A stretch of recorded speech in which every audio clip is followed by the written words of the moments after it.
So then Prabhupada is quoting this Samoham Sarva Bhuteshu Name Deshu. I am equal to everyone. No one is my enemy and no one is my friend. But he also says, Ye bhajante tumam bhaktya mayi teshu chapam. If one becomes my devotee and fully surrenders unto me, I give him full protection. So in this world, just reading scriptures or even getting darshan of Lord is not sufficient to understand His full glory. Even the Devatas who are like situated in such, so here a pure devotee, he can understand the inconceivable nature of Lord. So Lord is Samoham Sarva Bhuteshu also and Lord. So Lord is Samoham Sarva Bhuteshu also and He is Ye Yajante Tumam Bhakte. Both. Mahiteshu Chapam. He can act beneficially in all cases. Like sun is equally distributing its rays in the universe. But if there is a diamond and it gets sun rays, then it will be able to reflect that light in various colors. The others may not be able to. So sun is equal, is displaying, giving light to everyone. But a devotee gets he can make out special out of that because he is in close connection with the Lord. Okay. Next, 36. All contradictions are reconciled in you. Is the theme. Read. O Supreme Personality of Godhead, all contradictions can be reconciled in you. O Lord, since you are the Supreme Person, the reservoir of unlimited special qualities, the Supreme Controller, your unlimited glories are inconceivable to the conditioned souls. Many modern theologians argue about right and wrong without knowing what is actual right. The arguments are always false and the judgments inconclusive because they have no authorized evidence with which to gain. The theories are incapable of revealing you, who are transcendental to their material conception. You are on without a second, and therefore in your contradictions like doing and not doing, happiness and distress are not contradictory. Your potency is so good that it can do and undo anything as you like. With the help of that potency, what is impossible for you?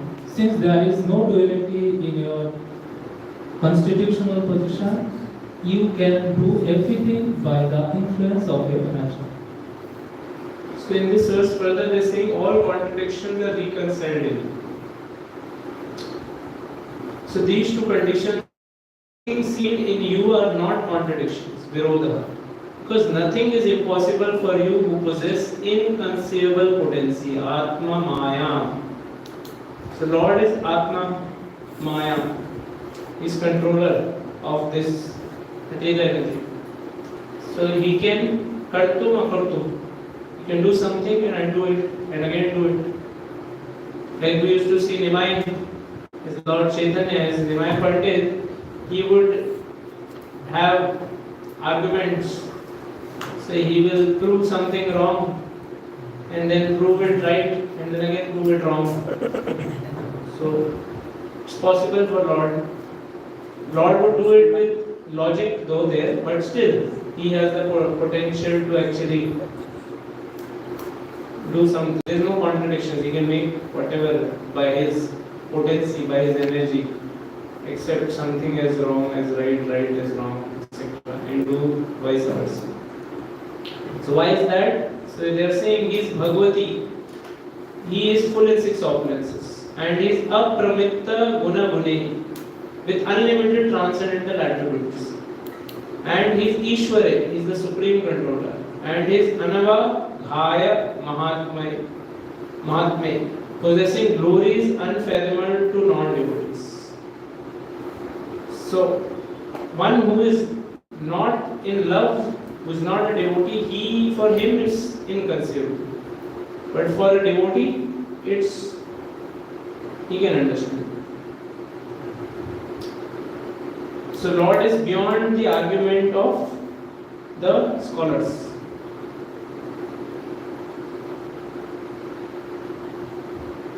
Prabhupada in the purport says, the Supreme Personality of Godhead, being self-sufficient, is full of transcendental bliss. He enjoys bliss in two ways. When he appears happy and when he appears distressed. If you understand the statement, Prabhupada is saying he enjoys bliss in two ways. Lord enjoys bliss in two ways. When he appears happy and when he appears distressed. So Lord is blissful in both situations, whether he is happy or distressed. Prabhupada says distinctions and contradictions are impossible in him because only from him have they emanated. You understand? Distinctions and contradictions are impossible in him because they emanate from him. The Supreme Personality of Godhead is reservoir of all knowledge, all potency, all strength, opulence and influence. There is no limit to his power. Since he is full in all transcendental attributes, nothing abominable from the material world can exist in him. He is transcendental and spiritual, and therefore conceptions of material happiness and distress do not. Today's discussion on Chaitanya Mahaprabhu, mood of Radharani. So if someone is sweet, like Chaitanya Mahaprabhu is in the mood of Radharani, and Krishna trying to experience, so in the mood of Radharani, forgetting himself, like what Krishna was saying. So here, both are bliss, and there is nothing contradictory which someone may feel, how is it possible? Krishna in the mood of Radharani and forgetting himself, and seems so complicated.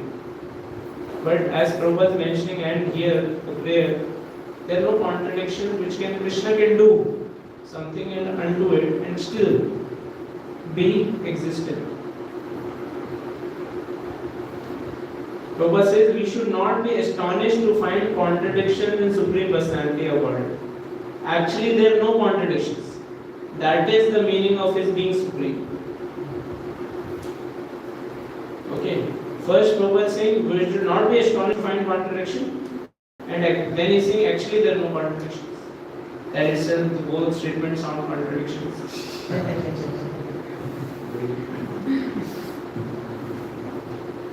Yes.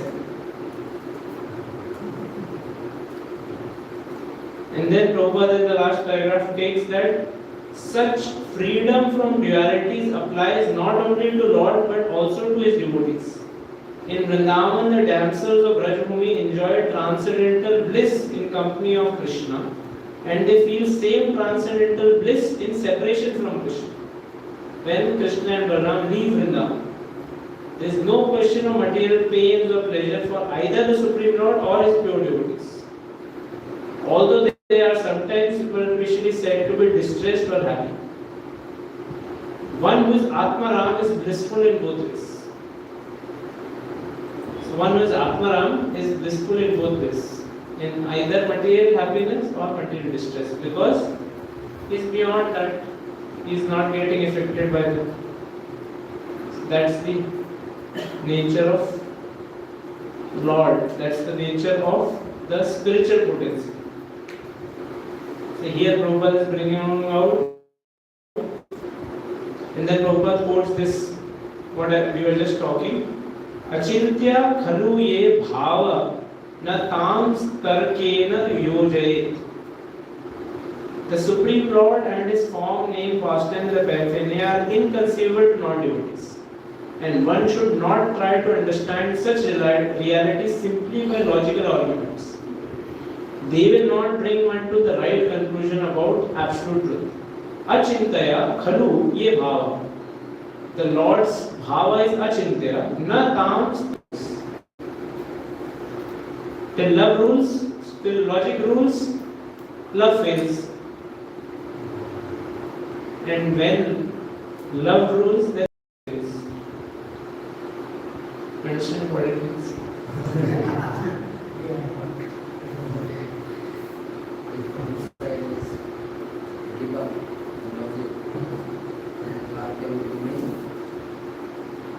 The other side will not give up. The overpowering effect of the love is that logic doesn't hold true.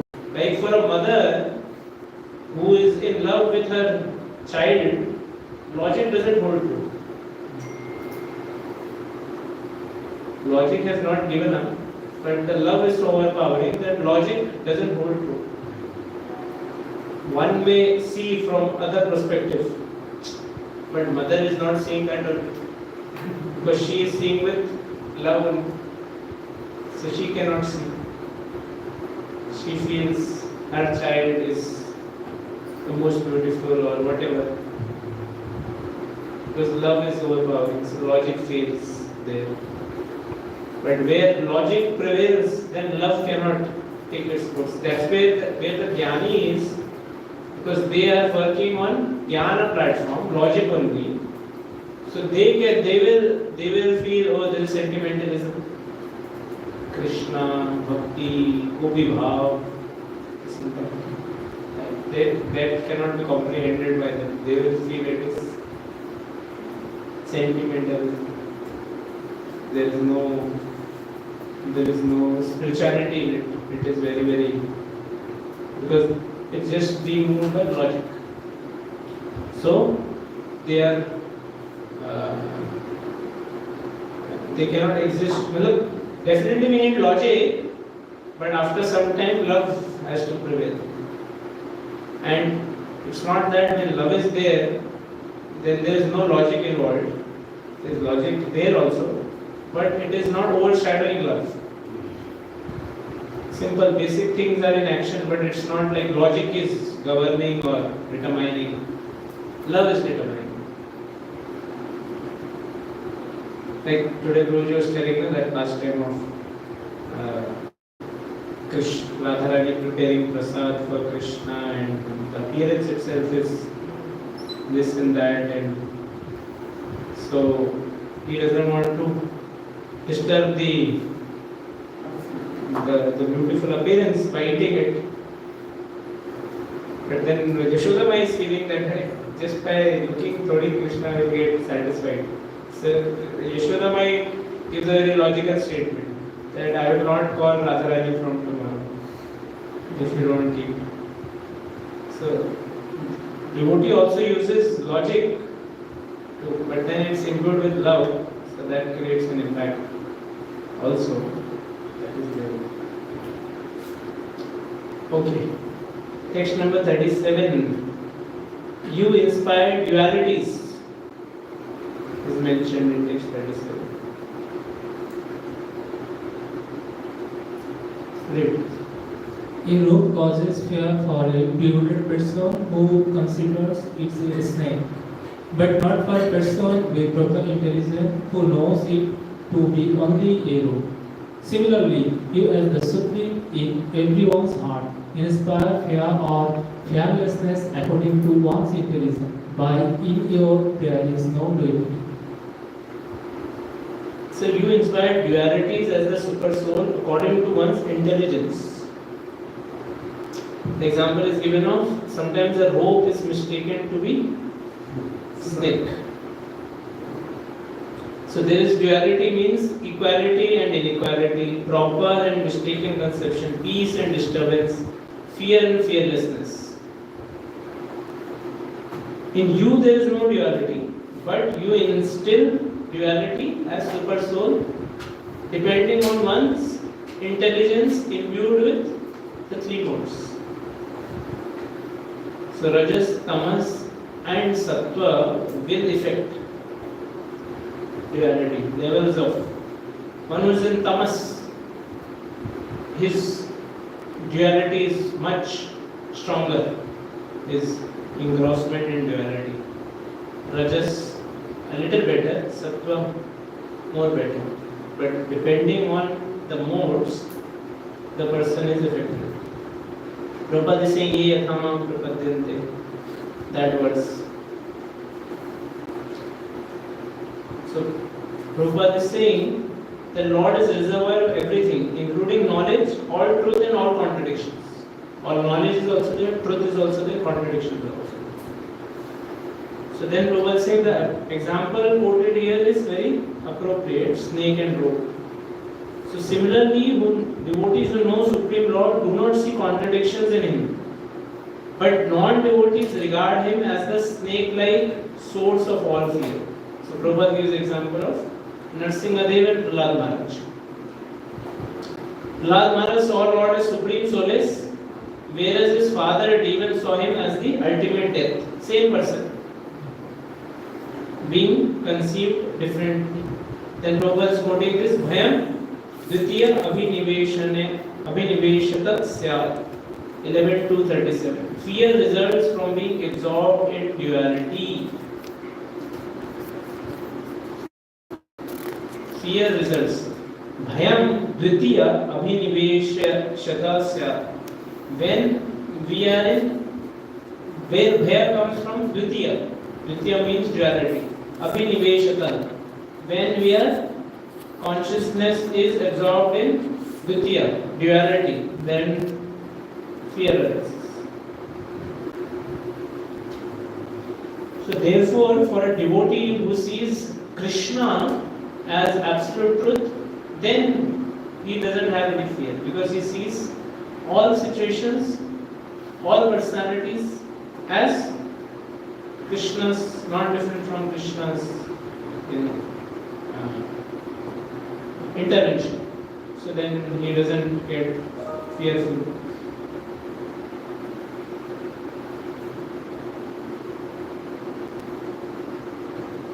Then Prabhupada says, when one is in knowledge of duality, one knows both fear and bliss. The same Supreme Lord is source of bliss to devotees and fear to non-devotees who have a poor fund of knowledge. God is one, but people understand the absolute truth from different angles of vision. The intelligent see contradictions in Him, but sober devotees find no contradictions. Sober devotees find no contradictions. Like I think I told before also, Prabhupada was in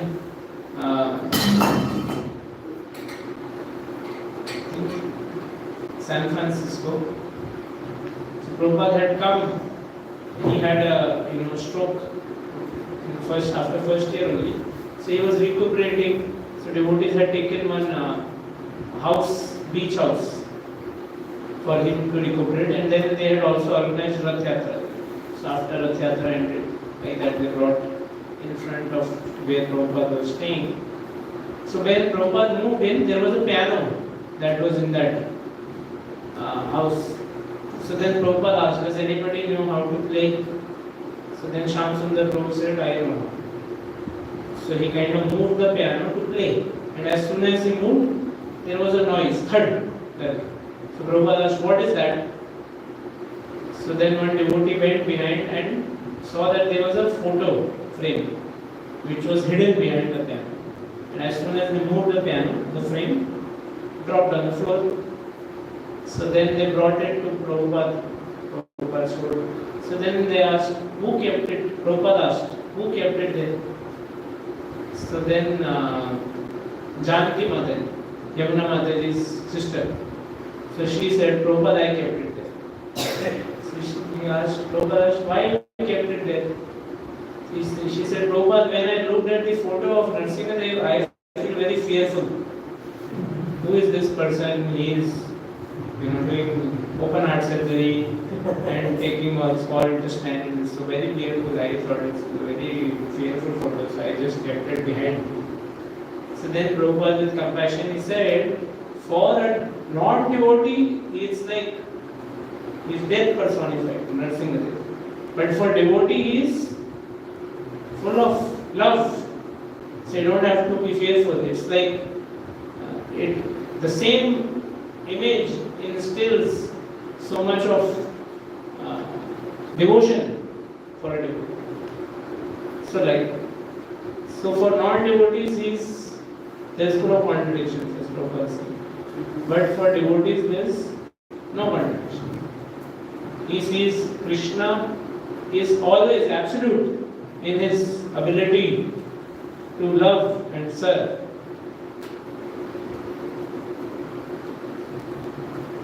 Okay, next verse, 38th verse. As the super soul, you are, next he is mentioning about as you are the super soul. With deliberation, one will see the super soul, although manifested in different ways, is actually the basic principle of everything. The total material energy is the cause of the material manifestation, but the material energy is caused by him. Therefore, he is the cause of all causes, the manifester of intelligence and the senses. He is perceived as the supersoul of everything. Without him, everything would be vain. You, as that supersoul, the supreme controller, are the only one remaining. As the super soul, you are Sarva Vastuni Vastu Swarupa, the basic principle of everything. The underlying basic principle of everything is Lord. Because Lord actually gives life, Vastuni. You are the basic principle of everything. The cause of the total material energy. Second, third, the cause of all causes. Fourth, you are infallible by the revealing power of the senses and intelligence. And fifth, only you remain after negating matter and its qualities. One may negate matter and its qualities, but what will remain is their Lord only. You are the underlying principal factor behind all. So that is mentioned in this 38th verse. So Prabhupada is quoting from Brahma Samhita, Eko Pyeso Rachito Jagadanda quoting. And then Prabhupada says, in the end, according to various stages of intelligence, one realizes the presence of Supreme in everything through the manifestations of his energy. The entire world is permeated by three gunas, and one can understand his presence according to one's modes of material nature.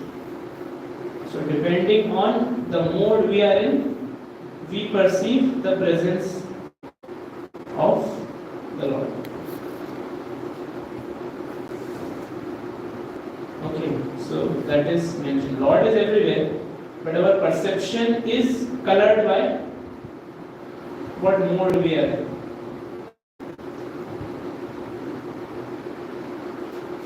So that is mentioned. Then text number 39. Therefore, O killer of Monodemon, incessant transcendental bliss flows in the interest from the ocean of your glories. Such exalted devotees forget the tiny reflection of so-called material happiness produced from the material senses of sight and sound. Free from all pleasures, such devotees are the real friend of all living entities, offering their minds unto you and enjoying transcendental bliss. They are expert in achieving the real goal of life. O Lord, you are the soul and dear friend of such devotees who never need return to this material world. How could they give up engagement in your devotional service? This is a very nice verse. Devotees never give up bhakti. So many nice points are mentioned. Tava mahima vita rasa samudra vipurusha. So it's like mahima vita rasa samudra. The Lord is the rasa in Lord's glory is a drop of it. Even a drop, what will it do? A bhasa of in this world of material happiness, reflection only. Reflection can never give you the real thing, na? But it's a lesh of abhas. And that person who is experiencing that, he becomes Sarva Bhuta Priya Suridhi, becomes the real friend of what he is. He never returns to this material world. So that's the effect of Tava Mahimamrita Rasa Samudra drop can drown. Bhakti Rasamrita Sindhu Bindu. When the drop of the Bhakti Rasa ocean from the nectar can drown. Prabhupada says in the purport, a devotee who has once tasted the nectar from Lord Lotus feet can realize what transcendental pleasure there is in the Lord's devotional service. A devotee knows that simply by rendering service to the Lord, he serves everyone. Therefore, devotee can realize transcendental pleasure in the Lord. So, Malti is serving for Prabhupada every day. So that time Malti Mataji had Mayapur, there was no like it's like field. Some fresh, she has to make some sabji or something. She has to get everyday fresh vegetables. So she will have to go to Navadip. So she will have to go to the ghat, take a boat, take a rickshaw to the bazaar, and from bazaar she will have to buy and bring back every day to make for Prabhupada. So she will be carrying Saraswati in her one hand, she will be taking the thela, and she is going. And because they will see, oh, somebody has come from the west, so she will have to haggle the price from the boatman every day. Then she will have to haggle the price from the rickshawala. Then when she goes to the fruit or the sabji wala, from there also she has to come back. This is not good, that is this is not prepared nicely, that is not prepared nicely. This, so every day she will feel like I am not able to serve. Today I have done very good. Then she served. Then Prabhupada called, and Prabhupada said the salt quantity is not proper. So Prabhupada was telling generally when they serve food, you put salt on the side, extra salt. So the extra salt pot was too much. So Prabhupada said, you put too much extra salt. So she was saying, so then she was feeling I am not doing the service properly. Every day, chastisement only. So she felt that tomorrow I will tell Prabhupada that I am not able to do this service nicely, so I am doing a lot of disservice, so I don't want to continue. So she was about to tell, then she overheard that some of Prabhupada's god brothers are coming the next day. So then Prabhupada, so she thought anyways Prabhupada's god brothers are coming, so Prabhupada will definitely not ask me to cook because I am not cooking properly. So then but Prabhupada tells her that you have to make this and this item. So she says, okay, Prabhupada wants me to cook. But then the day after I will tell that I will not cook. So then she was cooking. So there was like, that time Prabhupada would stay in a small hut, that first hut when we go to Mayapur. Prabhupada would stay there and they would put like a chadar separation where she would be cooking and then Prabhupada would be sitting there. So then she made the preparation when Prabhupada was sitting with his god brothers and they were having conversation. And then when the prasad was ready, so she kind of came from behind the curtain, under the curtain, the chadar, and she like put her sari on her head and only her hands were visible. Nothing else was visible. And she came and she slowly came and kept the plate in front of Prabhupada. So then Prabhupada told, I every day eat, like in our conversation with the devotees, his god brothers, he said that every day she cooks for me. And I chastise her every day. Prabhupada is telling. But I am ready to slit my throat for her and she is ready to slit my throat for me. So when Malti Mataji overhears her, she is like, she gets, she says that I feel like I get drowsy just hearing what Prabhupada said. I was about to just fall there. But somehow she manages and she comes out. Then she feels that how Prabhupada had so much of love for his disciples. So what Prabhupada, when he was doing correction, was with the mood of making the best offering, making them the appropriate.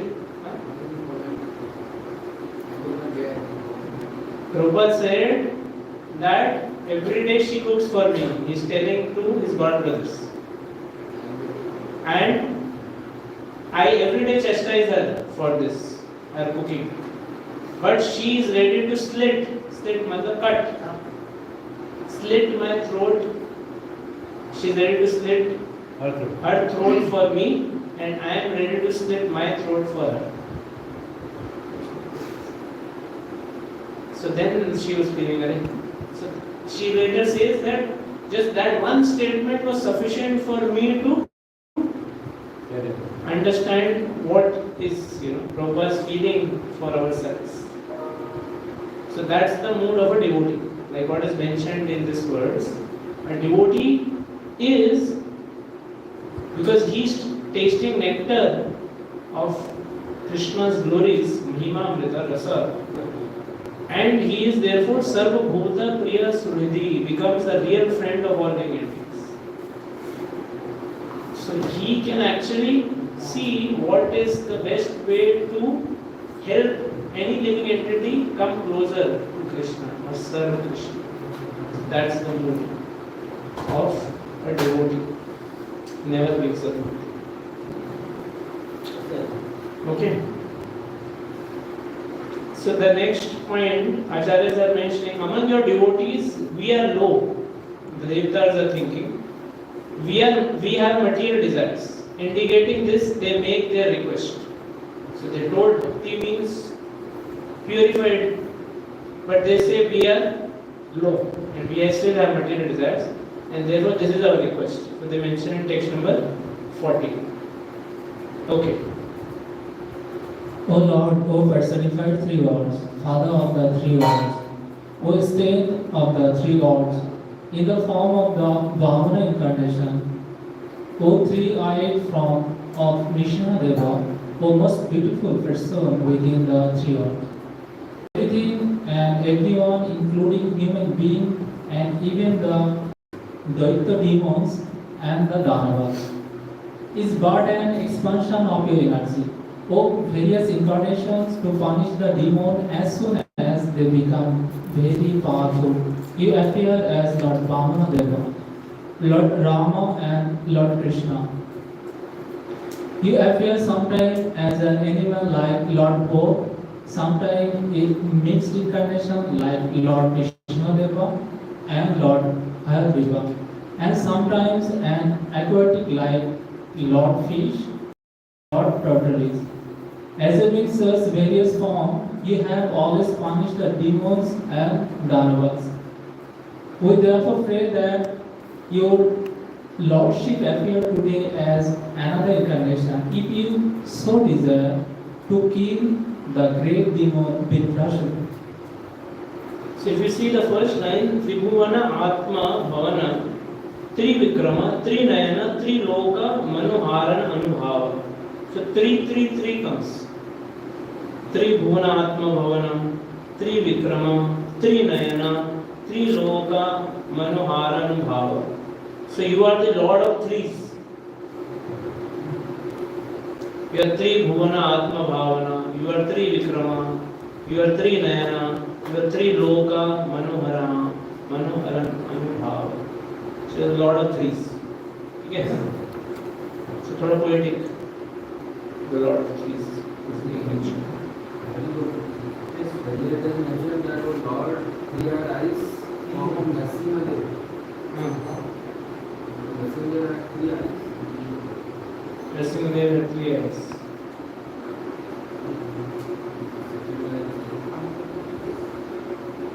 Trinayana, O maintainer and seer of 3 worlds. Triloka Manohara Anubhava. Translation also mentioned O 3-eyed form of Krishna. We will go there. O 3-eyed form of Narasimha. I don't know. Because in word to word, Prabhupada just says, O maintainer and seer of three words. Three nayana. O maintainer and seer of three words. So, I don't know any pastime or tradition, Narasimha having three eyes. Anybody knows? Huh? No, check. Your homework.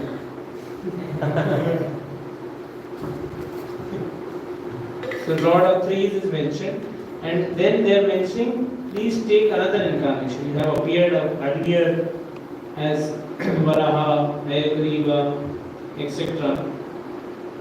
And then he says, Tvastram uta yati manyase. If you so desire, please appear again in another incarnation to kill the great demon Vritrasura. Yati manyase. If you so desire. So this is the proper way to pray. If you so desire. If not, you so desire. So then Prabhupada is talking about there are two kinds of devotees. Sakama and Akama. So Prabhupada is saying generally pure devotees are Akama and those who are in the upper planetaries, they are Sakama. So Prabhupada is writing what is the mood of a pure devotee? Prabhupada is saying the Sakama devotees are sometimes disturbed by demons and Rakshasas, but the Lord is so kind that He is always saves them by appearing as an incarnation. So that is mentioned. Then Prabhupada says in the next paragraph, what is the difference between Sakama and Akama? When Sakama devotees like demigods fall into difficulty, they approach the Supreme Lord for relief. Whereas Akama devotees, even in the greatest danger, never disturb the Lord for material benefits. Even if an Akama devotee is suffering, he thinks this is due to his past impious activities and agrees to suffer the consequences. He never disturbs the Lord.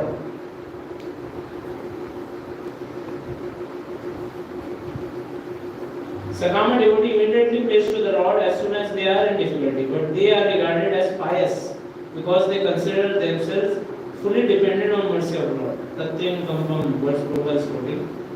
Then what is the understanding Prabhupada is giving of this Tatyam kampam here is very special. Prabhupada says, even while suffering in the midst of difficulties, devotees simply offer their prayers and service more enthusiastically. In this way, they become firmly fixed in devotional service and eligible to return home back to Godhead without return.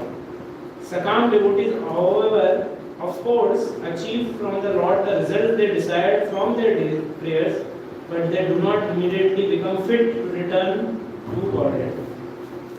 So it's like they get fulfillment of desires, but they don't get eligibility or purity or love for Krishna.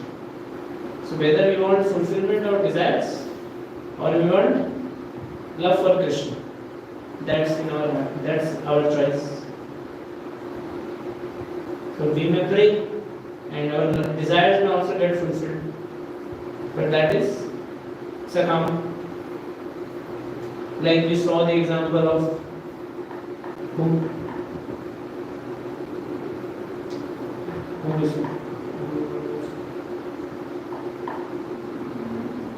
Chikendra Maharaj. He changes that also Prabhupada writes in the next purport.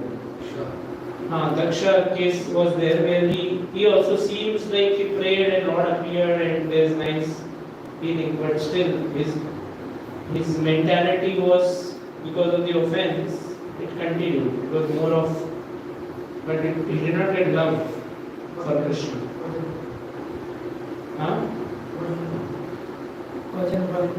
Gajendra.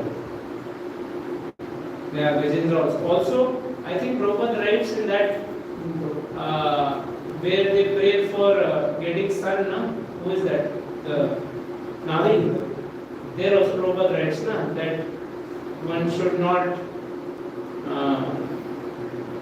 do an offering or sacrifice with an intention for material benediction or a son, like that. So that is the mood of a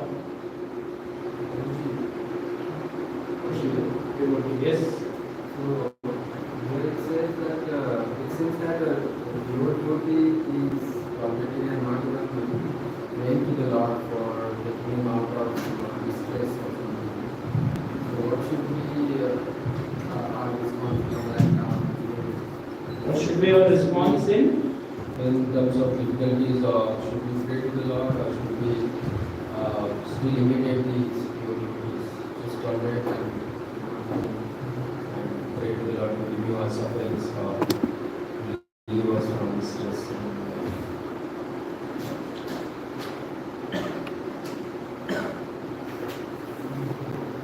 See, we cannot imitate directly the level of pure devotee, because if we are not pure, then we will be affected by the suffering which is coming in our life.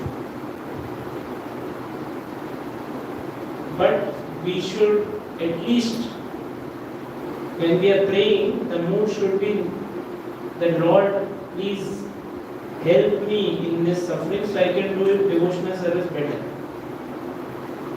Not that I do my sense gratification better. So that's the highest stage where Prabhupada is saying a calm devotee, he never prays only. Whatever happens, he is fully satisfied. But a devotee, at least at our level, we can say that, oh, this is disturbing my consciousness or is disturbing my sadhana or fundamentals. So therefore, if Lord you so desire, please help me come so that I can become stable. I can pray like that, but I should at the heart understand that if Lord may or may not also bring us out of this situation. So that's the pure motive, the mood in which the devotee should pray. Like the example is given of Draupadi. So Draupadi, she was in a satsanga. So one may say she is praying to Krishna for her chastity. She should pray or not?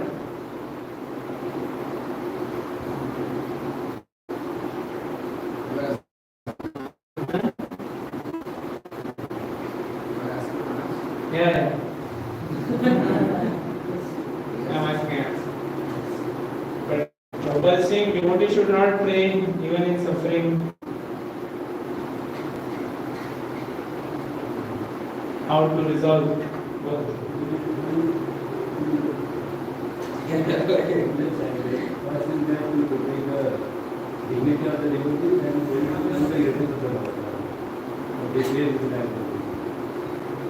Okay, to protect the dignity of devotees and to prove the greatness of the Lord. With that intention she prayed. Okay, good. Right? That's right. Anything else? Who can mention?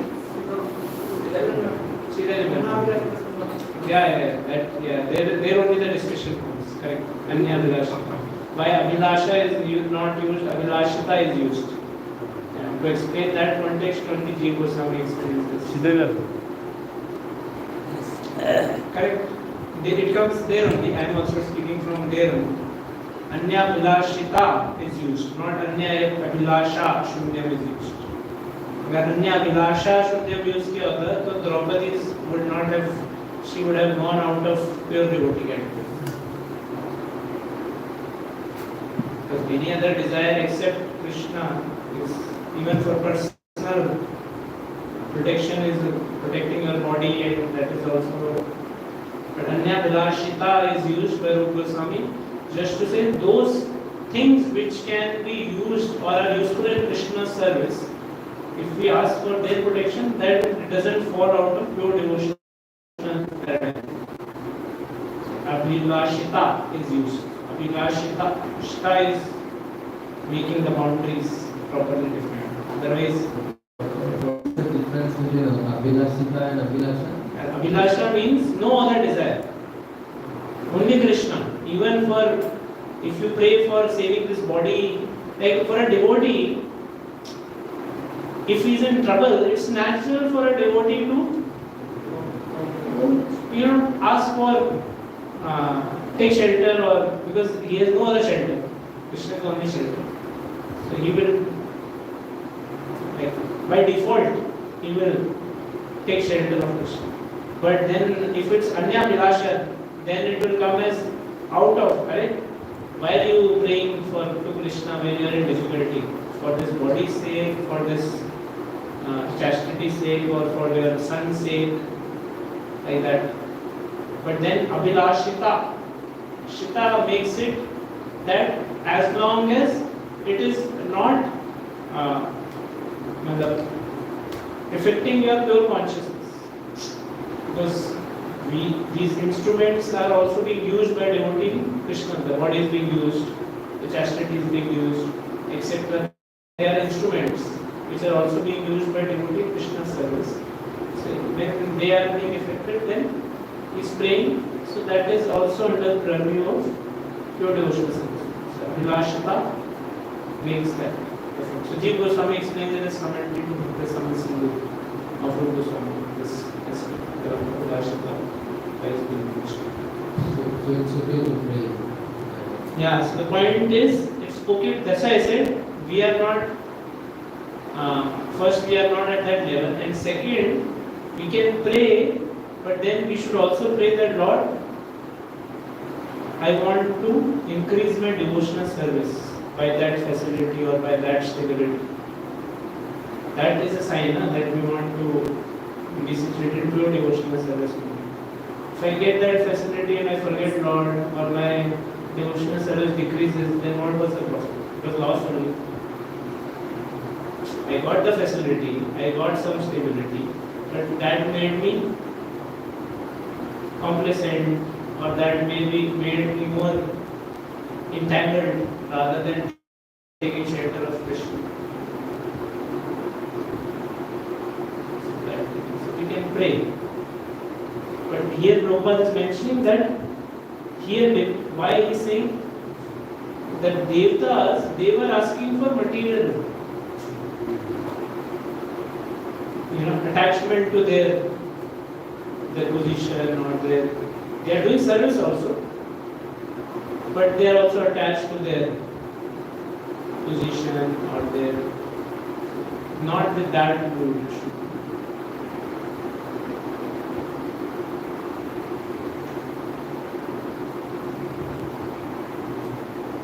Text number 41.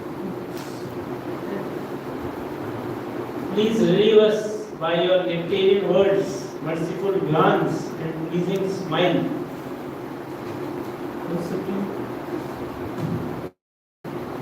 O Supreme Protector, O Grandfather, O Supreme Dear, O Lord, we are all surrendered souls at your lotus feet. Indeed, our minds are bound to your lotus feet in meditation by sayings of love. Now please manifest your incarnation, accepting us as your own eternal servants and devotees. Be pleased with us and sympathetic towards us.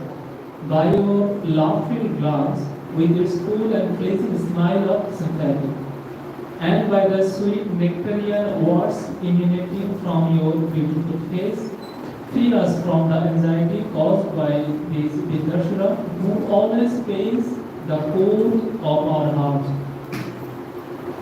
So in this verse, it's mentioned as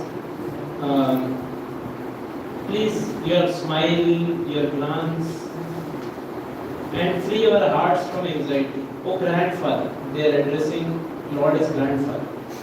We are all surrendered and our minds are bound to your lotus feet in meditation. Accepting us as your own eternal servants, be pleased with us and sympathetic towards us. So for a devotee, the smile, the glances, the beauty, that is actually relieves the anxiety, the distress for a devotee. Just seeing Krishna, witnessing beauty of Krishna, that is So then Prabhupada is mentioning Lord Brahma is considered the father of demigods, but Krishna or Vishnu is the father of Brahma.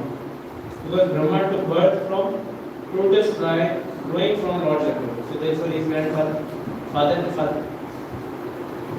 So they are addressing his grandfather. Section number 42. You are the complete whole. Therefore, of what do we need to inform you? You know everything because you are the original cause of the cosmic manifestation, the maintainer and the annihilator of the inner universal creation. You always engage in your pastime with your spiritual and material energies. For you are the controller of all these varied energies. You exist within all living entities, within the cosmic manifestation, and also beyond them. You exist internally as Parabrahman and externally as the ingredient of material creation. Therefore, although manifested in various states, at different times and places, and in various bodies. You, thus, personality of Godhead, are the original cause of all causes. Indeed, you are the original element. You are the witness of all activities, but because you are as great as the sky, you are never touched by any other of them. You are the witness of everything as Parabrahman and Paramatma. O Supreme Personality of Godhead, nothing is unknown to you. So this long words translation is telling that Lord, nothing is unknown to you. So इतनी सारी बातें क्यों बोल रहे हैं?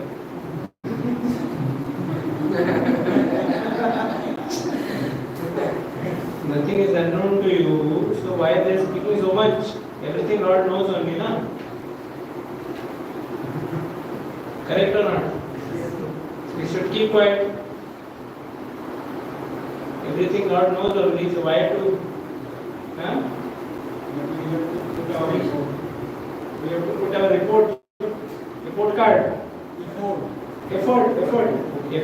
Okay. Anything else? Effort is required. और क्या? हाँ? इतना कुछ क्यों बोल रहे हैं? नींद आ रहा है. I will look so repetitive.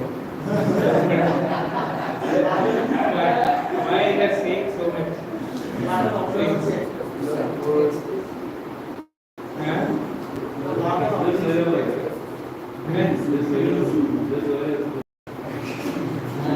Very good. Go out. Yes. Utilization of time. Utilization of time by glorifying Lord. That's the perfect utilization of time. That's a good answer also. Because they want something from the Masla, they support Let's, yes. although the Lord is aware and self-satisfied, but we should serve for our purification of ourselves as without. Serve Him for our purification and out of love. Yes. Love and obedience will be expressed by our activity. Okay, love means it needs to be expressed by our activities or by our prayer.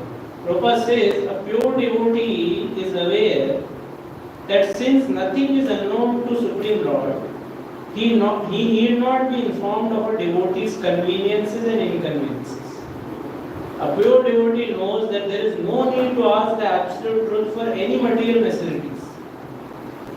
Therefore, while informing the Supreme Lord about their distress in being attacked by Vritrasura, the demigods apologized for offering prayers for their safety. A neophyte devotee, of course, approaches the Supreme Lord for relief from distress.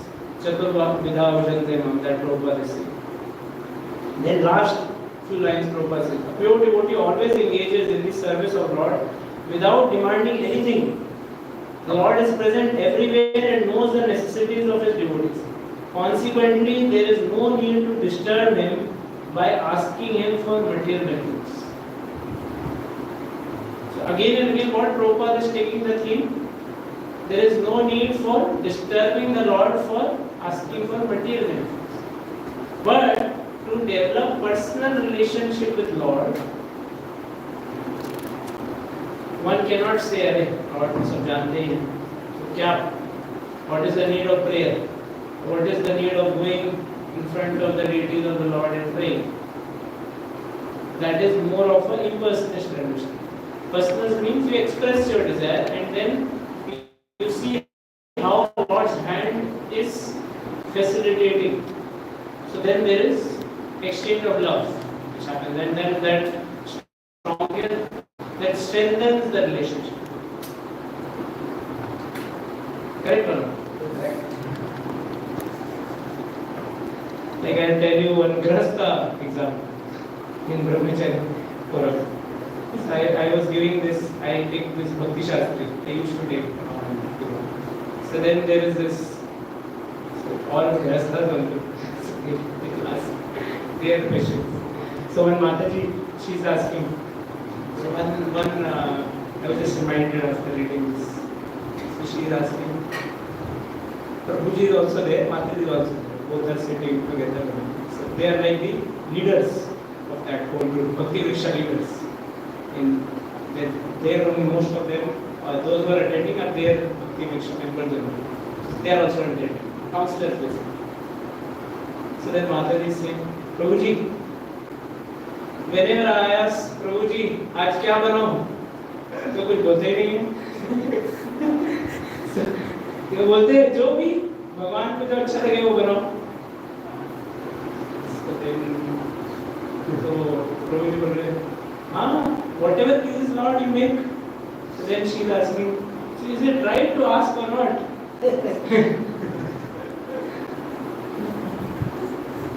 So then I was thinking, I was answering.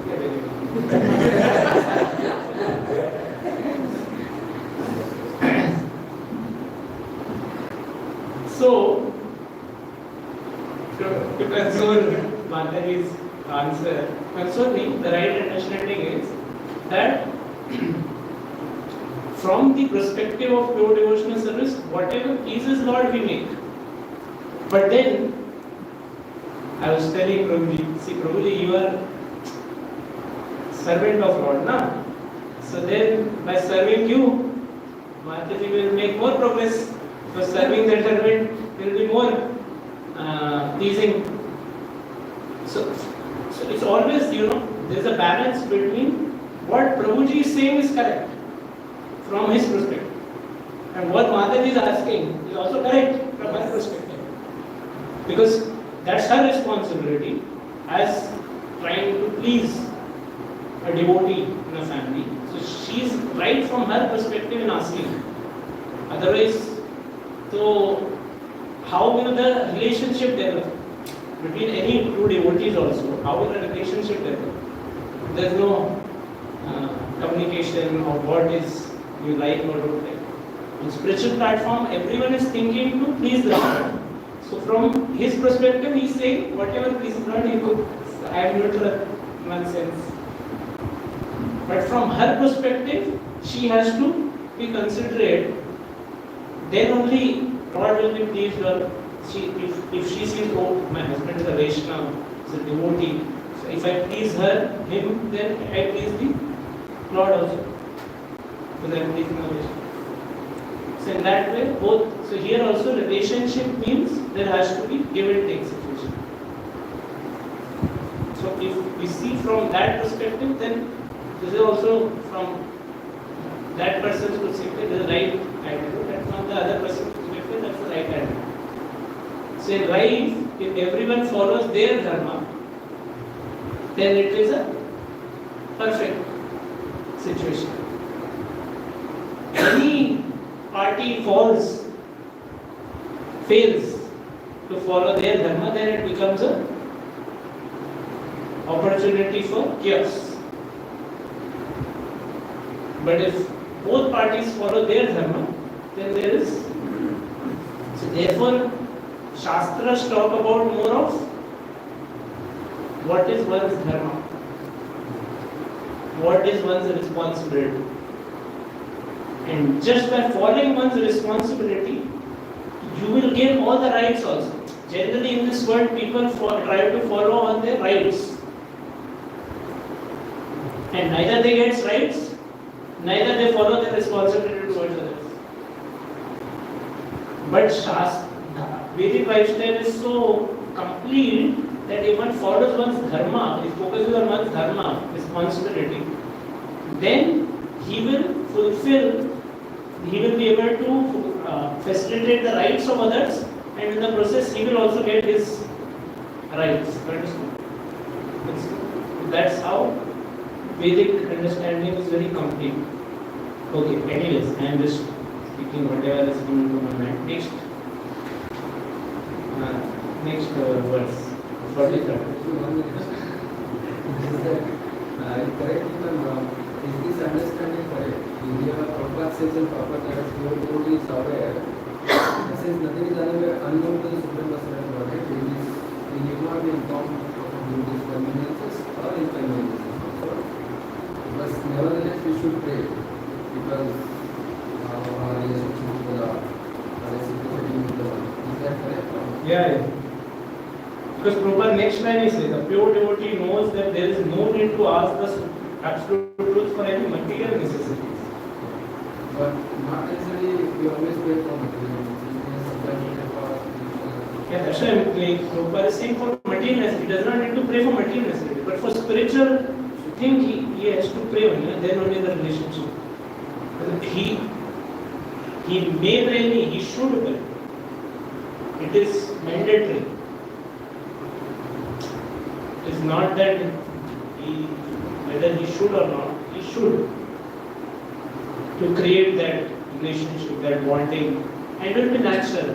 When there is love, it naturally comes out in the form of prayers, glorification, or expression of one's desire to serve. Like we know in Buddha Samasini, Samprapatmika, Parasamai, Devodika, these are the three kinds of prayers which are mentioned. So that is expressed. These praying is foremost. That is praying for nothing and praying for devotion of others. This praying is foremost. Which is better. Praying for nothing or praying for Devotion of increase. praying for nothing means what? Nothing means I don't pray for God. Not pray.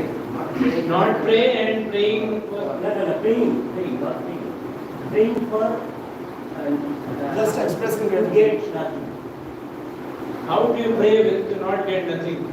Except Tell one line. How will you pray not get nothing? Just I want to understand what he means. You tell one line or prayer where you don't want anything. no, that is Anna Vilash. वो ठीक है मैं बोल रहा हूँ practical. What is a prayer? What do you mean by praying for nothing? Lord, you are so beautiful. That is a prayer, na? You are not asking for anything. For me, I don't get, I don't, what I can say. When was asked, my Lord, what do you want? He told that I want nothing. So praying to the Lord that I want nothing. हाँ ठीक है. That's okay. He don't want anything material in return for his material. There also nothing was material only. No? Lord said you take anything. I don't want anything. He is saying that he glorifies the Lord, but without any benefiting, he glorifies the Lord. That's okay. That is also okay. This is also okay. That's Lalasamai. That is then everything. Or one is the glorification of the Lord. You can categorize in that way also. It's okay. Depending on your mood, you can pray. But keep on praying. Don't stop praying. You can ask nothing also. You can ask, I get more service, or I get more taste in holy name, or I get more right mood of serving. That's nice. Or you can be just happy glorifying the Lord, or expressing gratitude to the Lord.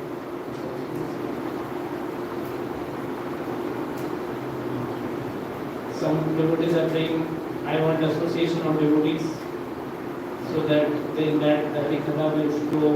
That's also nice. Don't worry about what is supreme or what is not. Both are good. You try or you do whichever prayer is appealing to you. Okay? Yes, good. Which prayer is appealing to you? Your duty always knows that if the Lord is omnipresent and omniscient, there is no need to offer prayers to worship for one person. What I understood that last time that we should not pray for material. Now we have to for developing relationship. We have to glorify. We have to pray for devotional prayer. For our devotion. Like if I pray for advance and bhakti, that is also nonsense personal way to go. He is asking how to Personal practice will. But as I mentioned, sometimes the body is also used in Krishna's service. So you may also pray sometimes when you are in great need or distress. That may also not be out of purview of devotional service. And here we can say perseverity and material. That we should know. Yeah. That he doesn't, because he knows, na. Pure devotee knows. Material things are all temporary, and what benefit they will bring. Some relief for some time. Again, they will be gone. They will not stay permanently, na. So he doesn't pray. He always prays for something which is permanent.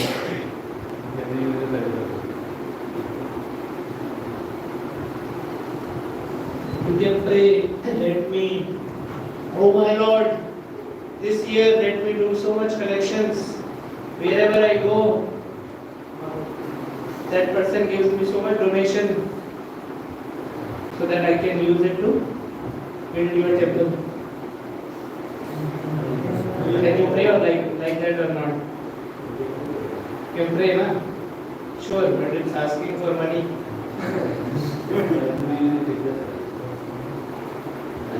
But still we should be careful. This prayer need not be done to Lord.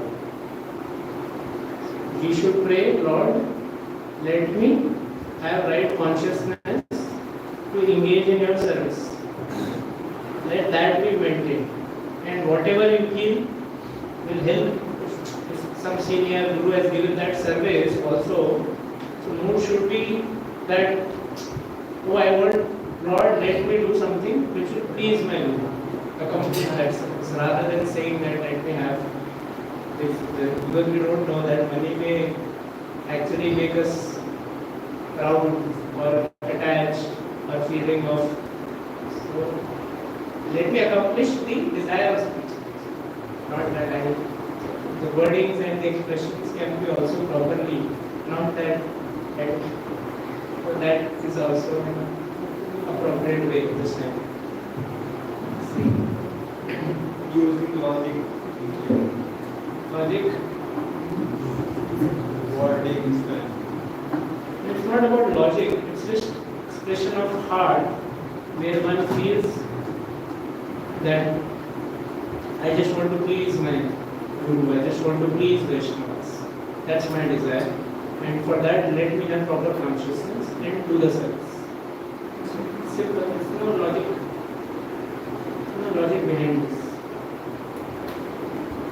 Logic is the discussion we are having is to fit into our brain, mind. That's all logic is going on. But for a pure devotee, he doesn't use logic. Prayer कैसे करनी चाहिए? He is his natural response for him. Yes. for us we have to. Yeah, because we are conditioned, we have so much logical brain. और क्या होता है left brain, right brain क्या रहता है?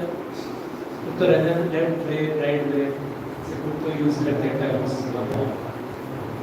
Some of you may might हाँ you know ना? हाँ क्या होता है? Left brain होता है कि right brain होता है? हाँ वही कौन सा architecture है? एक architecture brain. Left brain है. You write a paper on it.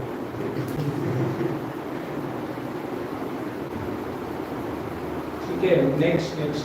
चलो जल्दी चलो आगे. Dear Lord, you are omniscient and therefore you know very well why we have taken shelter at your lotus feet, which provides shade that gives relief from all material disturbances. Since you are the supreme spiritual master and you know everything, we have sought shelter of your lotus feet for distraction. Please give us relief by counteracting our present distress. Your lotus feet are the only shelter for a fully surrendered devotee and are the only means for subduing all the revolutions of this material world.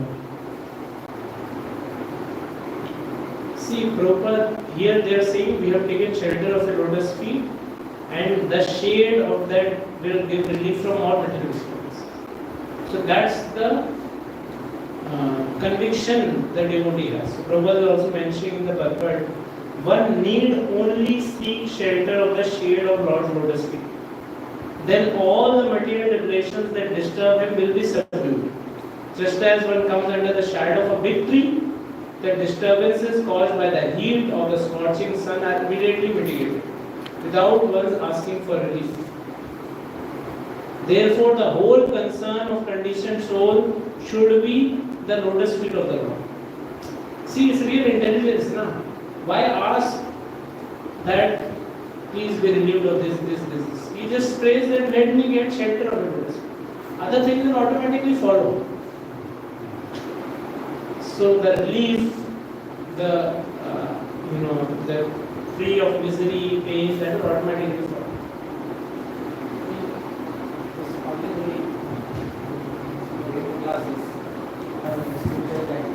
Taking shelter of the Lord's lotus, taking serving the Lord's lotus.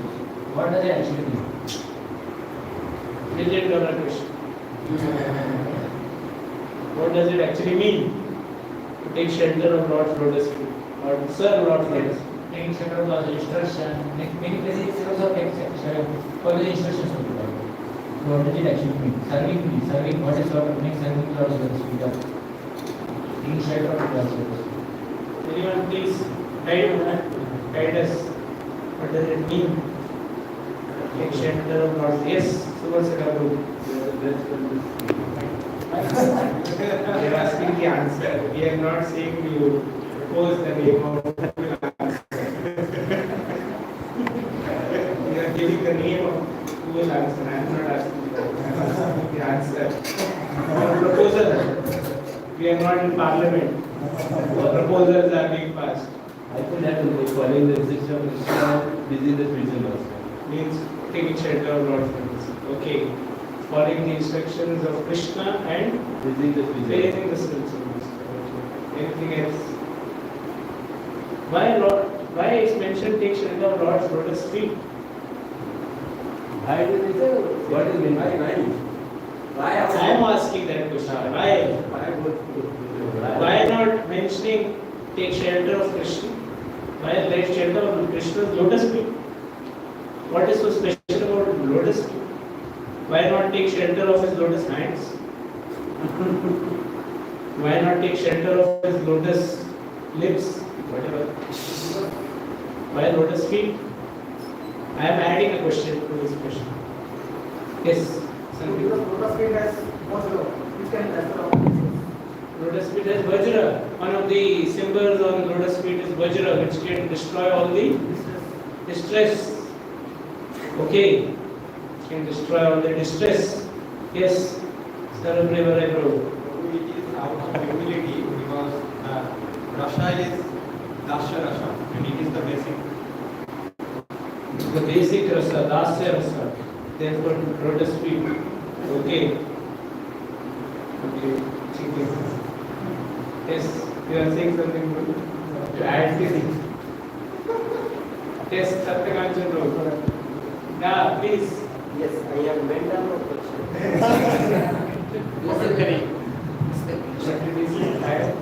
Yes.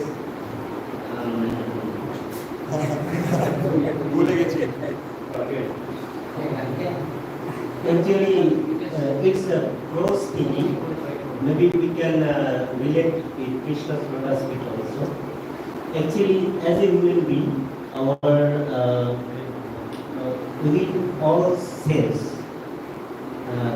five senses, like as all senses, lotus feet means leg is inferior, like this, because it's we are walking in the street and its legs very dirty. So if anyone accept that dirty thing of feet, then he can also accept all things, because all rest of all senses is more auspicious. So if anyone take lotus feet, he can easily accept Krishna also.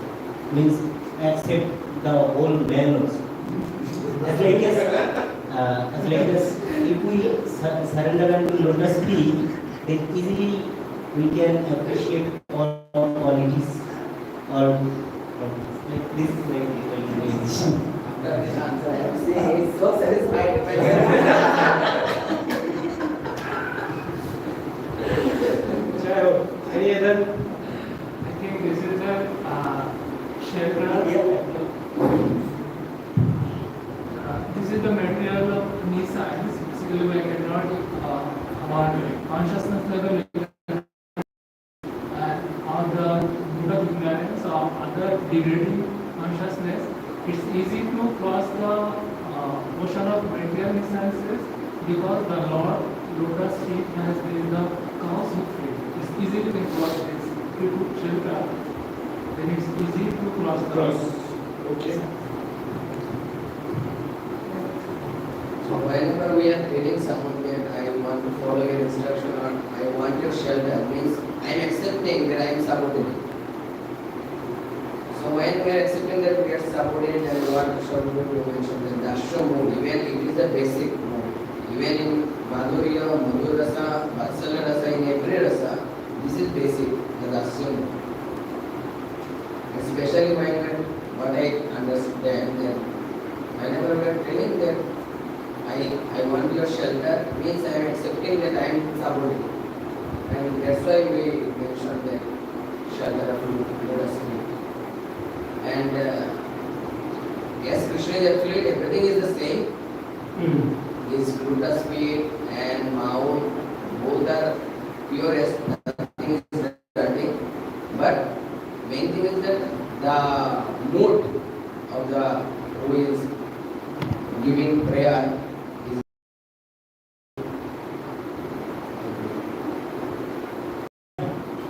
ठीक है, हो गया ना answer? Yes, yes, Roger also wants to. Previous chapters we also so many prayers. So we learn that every divine personality is, even though in Jai Vijay Pasman and it's every divine personality or guru, like they are like fragrance of Tulsi things from the lotus feet. So they can deliver us. It will take shelter of lotus feet of Lord. And even though the lotus feet of God is compared with the boat, it can take cross this ocean. So it can take shelter of lotus feet. So prayers we learn in last chapters. Okay. ठीक है. Take them go first, Vijayanath Baranpu, then Ravi. All others are. So shelter, we take shelter to be fearless. To be fearless. So Krishna's lotus gives the fearlessness, complete fearlessness. That's why it is called avachar bhava. So that's why we should take the shelter of lotus because it gives fearlessness. Yes, fearlessness. Abhay Charna. Yes, Ravi control.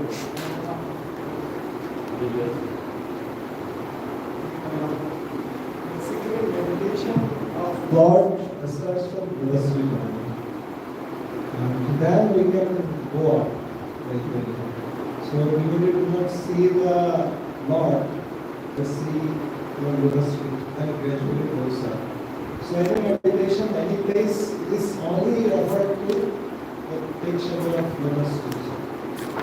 That means actually taking shelter of Lord Krishna.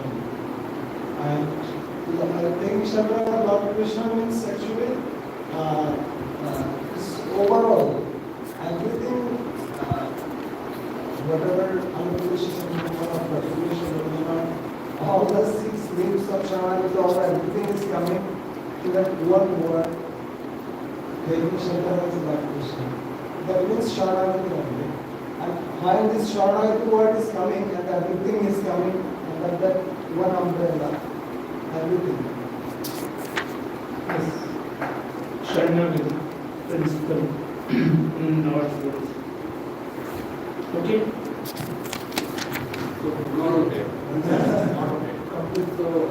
the question was, what is the meaning of taking shelter of the Lord? So to answer that is, as you said, following the instructions, which are coming from the Granada implemented as spiritual.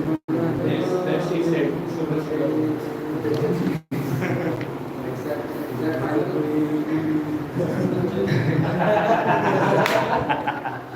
that is final. Actually, Lord's lotus feet, as Devotees are mentioning, it's a representation of shelter. So when we say Prabhupada, Vishnupada, so all the devotees, those Prabhus, even great personalities have taken shelter at his lotus feet. Therefore, all the Prabhus have taken shelter at his feet, and that Prabhu has taken shelter at the feet of Lord. Both meanings are there of Prabhupada. So therefore, it's a sign of surrender. You will hear in Chaitanya Charitamrita the point which Sarupra Prabhu and Siddhartha was mentioning about when we hear Advaita Acharya's mood. So he has a mood of Dasya. So he is in each, he is always in that mood of Dasya. So that's the common mood. So when we surrender to the feet, lotus feet, then it's off. Like, surrender, Das, I am the servant, Lord is the master.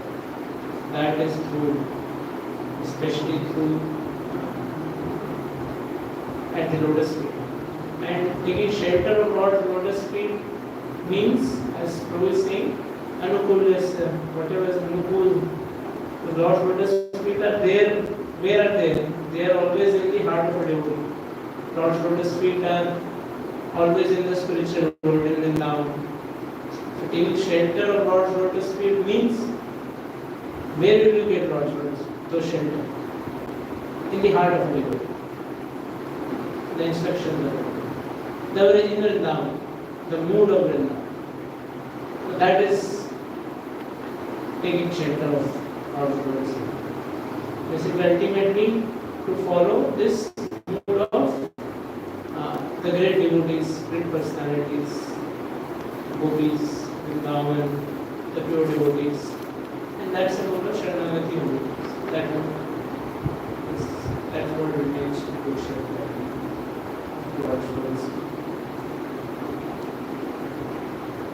That's how I understand.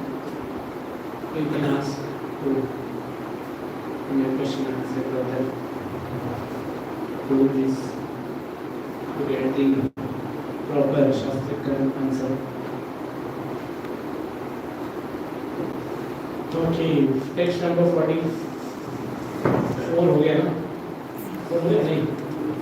44. Okay, read translation.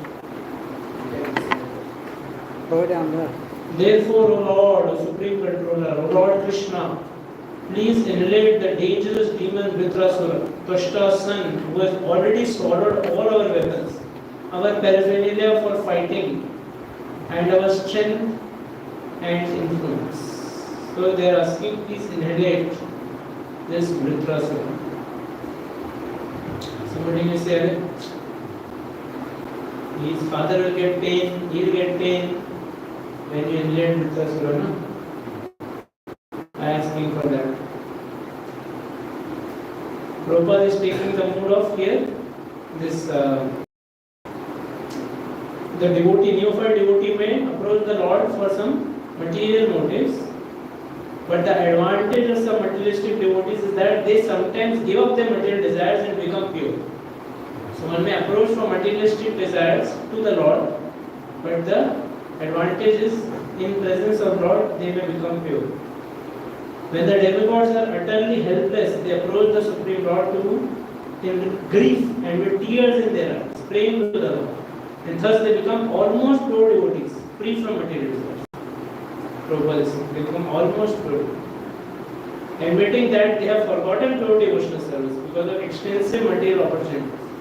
They fully surrender to Lord, leaving to His consideration whether to maintain them or to annihilate them. Maro vi rakho vi. जो इच्छा को हार नित्यदास तुवा पदाधिकार global story. So if done in the right mood, then even if it's done with some material motives, it has a tendency to, like, slowly we see they are kind of saying, if you so desire, we know what is pure intention, but still we are affected by this, so please help us. So it is at least bringing in some proper consciousness for some time, whatever. But Prabhupada is saying that is good. It's in connection with God, is bringing this, so that's good. Text number 45, we offer respect to Hamsaya Dharra Nilayaya Nirikshakaya Krishnaya Mrishta Yashase Nirupakramaya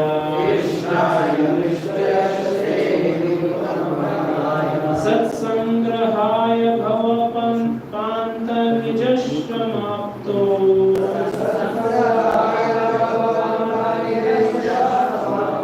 Ante Parishtabhataye Hare Namaste.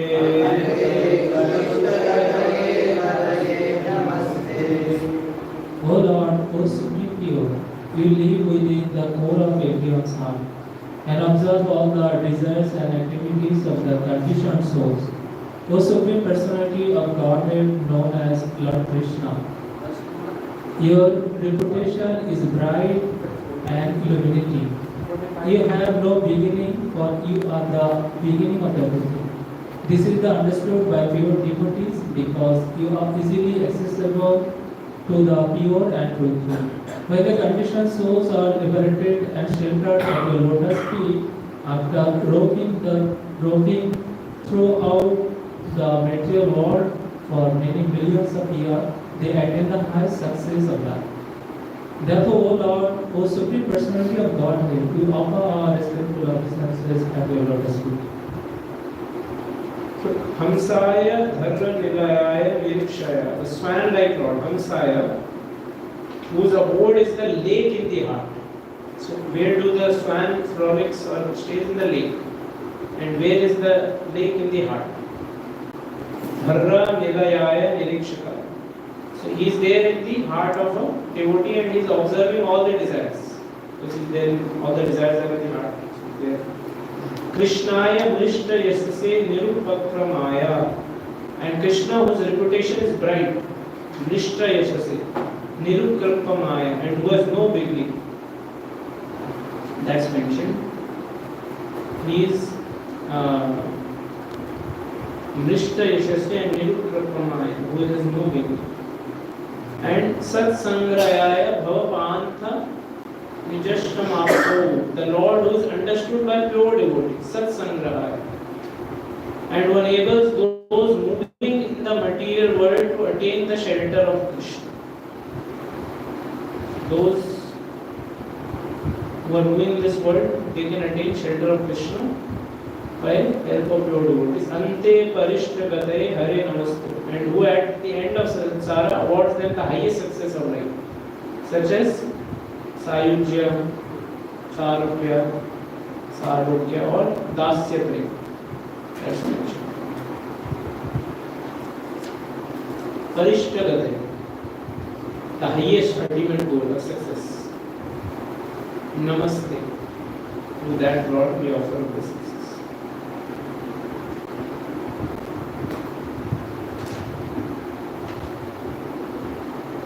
Prabhupada says the demigods certainly wanted Lord Krishna to relieve their anxiety, but now they directly approach Lord Krishna, for although there is no difference between Krishna and Lord Vishnu, Krishna descends to this planet in his Vasudev feature for the purpose of Paritranaya Sadhana. So, Prabhupada saying they directly are approaching Krishna. Krishnaya Krishna Yashase is mentioned. So that is. And then Prabhupada saying what is difference between Krishna and so candle being lighted up. So original candle lighting of other candles. That from Brahma Samhita. Prabhupada says the word Vrishta Yashase is significant herein because Krishna is always famous for relieving his devotee from danger. A devotee who has sacrificed everything for the service of Krishna and only source of relief is the Lord is known as Akinchana. So then Prabhupada says, Akinchana Vitta, Kunti Maharani says, Akinchana Vitta. So the Lord will award Sayujya, Salokya, Sarupya, Sarashti, Samripya. So these 5 kind of liberations. But Prabhupada is then quoting Vishwanath Thakur that the original highest is Adirasa or Madhurya Rasa.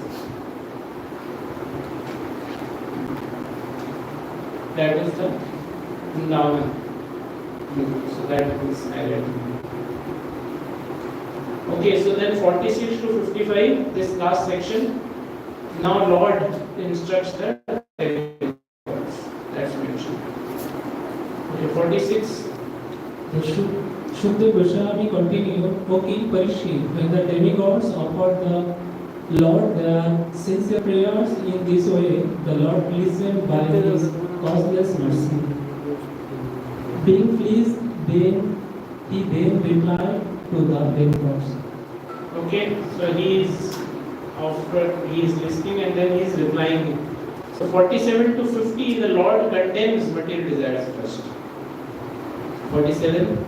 The Supreme Personality of Godhead said, O beloved demigods, you have offered your prayers to me with great knowledge, and I am certainly most pleased with you. A person is liberated by such knowledge, and thus he remembers my exalted position, which is above the conditions of material life. Such a devotee is fully purified by offering prayers in full knowledge. This is the source of devotional service story. First, Lord says your prayers are full in knowledge. बहुत अच्छी प्रार्थना है यहाँ. इसमें बहुत सही सिद्धांत है. Everything is so nice. Through them, one can remember my exalted position and develop bhakti to me. And I am pleased with you. Very nice mention. So Prabhupada is saying Krishna is Uttama Shloka. He is known as Uttama Shloka, glorified by choicest poetry. So one has to do Shravanam, Kirtanam, Vishnu, Smaranam. So that is mentioned. So then Prabhupada is saying impersonalists, they don't become purified because they do not offer personal prayers to the Supreme. Even though they sometimes offer prayers, the prayers are not directed towards Supreme Person. So they do not become purified. But Lord, a devotee, however, offers personal prayers, like Govindam Adi Purusham Tamam Bhajan. This is the way to offer prayers. If one continues to offer such personal prayers to Supreme Lord, he is eligible to become a pure devotee. Earlier Prabhupada said don't offer prayers, and by offering prayers you become pure devotee. So it's not with material motivation. It is with the intention of glorifying God. It's intention with becoming more connected with God. That's only. So then Lord is saying, how unfortunate, you praised me with that knowledge, but out of foolishness you don't pray for bhakti. Kim durapam mai prite tathapi vibhudarshabha mai ekantamate nanyam manto vanchati tattvaved. O best of the intelligent demigods, although it is true that nothing is difficult for one to obtain when I am pleased with him, a pure devotee whose mind is exclusively fixed upon me does not ask me for anything, but the opportunity to engage in devotional service. So you say, Lord is telling Vibhudarshabha, you are the best of the intelligent, knowledgeable, the best of demigods. Kim durapam, what is difficult? Durapam. Mai prite tathapi, one who pleases me, what is difficult for him to attain? Mai ekantamate nanyan, matto vanchati tattva, a pure devotee whose mind is ekantamate, fixed upon me, na anyan, he does not ask anything but bhakti. Mato vanchati tattva, he does not ask for anything except devotional service. The one who is tattva-vid, he does not desire anything else, none.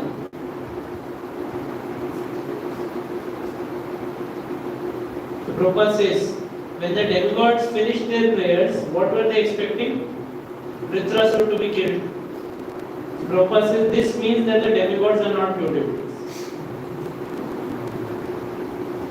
Although without difficulty one can get anything he desires and Lord is pleased, the demigods aspire for material profit by pleasing the Lord. The Lord wanted the demigods to pray for unrivaled devotional service, but instead they prayed for an opportunity to kill their enemy. This is the difference between a pure devotee and devotee on material platform. Indirectly, Lord regretted the demigods did not ask for pure devotional service. So we will see later the whole episode when Vritrasura and the Indra conversation and the prayers. So Indra won, but he lost. Because he won, but he stayed in this material world. Vritrasura lost his life, but he went back to God. So it is not about material gain or material acquisitions, which Prabhupada is highlighting here. They aspired for that, and therefore it's not pure devotional service. That's what God is not happy with. Fools fulfill material desires. That is, Lord is mentioning in text number 49. Those who think material assets to be everything or to be the ultimate goal of life are called miseries kripanas. They do not know the ultimate necessity of the soul. Moreover, if one allows that which is desired by such fools, he must also be considered foolish. Na veda kripana shreya atmano guna vastudre. So one who is kripana, he does not know what is shreya or atma, guna vastudre. He is guna, he is attached by the material world which is made of gunas. Tasyan tan ichchato yachet. Similarly, if somebody fulfills such desires, yadi sopi tatha vidaha, he is also similarly foolish. So that is being mentioned in this verse. So Prabhupada is first defining what is difference between Kripana and Brahmana. A Kripana always desires material benefits are foolish, whereas Brahmanas who always desire spiritual benefits are intelligent. So then Prabhupada is saying if a Kripana asks for material benefits, one who awards them is foolish, but Krishna is not foolish. Krishna says, Ami Vigya Ei Murke Vishaya Kinedika Sa Charnamrita Diya Vishaya Pureka. So that is being mentioned by Prabhupada in the Bible. Prabhupada gives example from Vishwanath Thakur. Vishwanath Thakur says, if a foolish child asks mother, mother, give me poison. So will mother give poison? She is intelligent, she will certainly not give him poison. Even though he requests for it. Mother knows poison is not good for the child. So she will not give poison. She will on the other hand give something which will increase the appetite or increase the longevity of the child's life. Like when Krishna ate the mud, dirt. So other things are okay. Krishna was stealing, butter was still okay. Mother Yashoda was feeling at least makhan hi kha raha hai na? Kya problem? At least she'll get healthier. But when he ate mud, so then Mother Yashoda was very concerned. When mud kha liya, ye nahi chalega. Because so then she was very concerned and she's asking, Kana, aaj tumne mitti khai? Krishna is saying, no, I did not eat. He's saying, no, your friends are saying, they are all lying. But you see, Yashkamai says, Balramji is also saying, Balramji never lies. No, today he is also on the side of Gopas. Because they lost in the game and they are now complaining against him. So then Krishna says, Yashkamai says, okay, show me here now if you are not eaten. Yeah, see. You will not see anything. Except the whole universe. Text 50. Devotees discourage karma. A pure devotee who is fully accomplished in the science of devotional service will never instruct a foolish person to engage in fruitive activities for material enjoyment, not to speak of helping him in such activities. Such a devotee is like an experienced physician who never encourages a patient to eat food injurious to his health, even if the patient desires. So Swayam Nishpreyasam Vidwan Na Bhakti Agyaya Karma. So one who is intelligent, he will not propagate to take to the path of fruitive desires. Narati Robino Apathyam. So one who is example is given of a physician who Robino Apathyam Vanchato Api Bhakshata Vaishatama. The physician will not give medicine, just give medicine and tell you whatever you want. So thodi chalega. You have to stop the food which is injurious to health, even if patient desires it. Okay. Prabhupada says here is the difference between benedictions awarded by demigods and those awarded by the Supreme Lord. Kam is testarita jnana, that part is.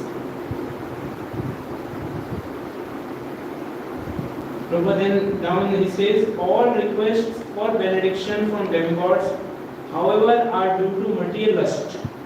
The benedictions will be finished at the time of cosmic manifestation, along with those who bestow them. It's Antavat. Next, 51 to 55, Lord gives solution to demigods. Lord first told them what should be the real movement of prayer and what should we actually desire. But what to do? You have desired and have fear. I will fulfill your whatever is your need or whatever you have requested for. Yes. O Bhagavan Indra, all good pursue unto you. I advise you to approach the exalted saint Dadhisi. He has become very accomplished in knowledge, vows and austerities, and his body is very strong. Go ask him for his body without delay. Vidya Vrata Tapa Saram is very strong in Vidya, Vrata, vows, Tapa, austerities, and Saram Gatram.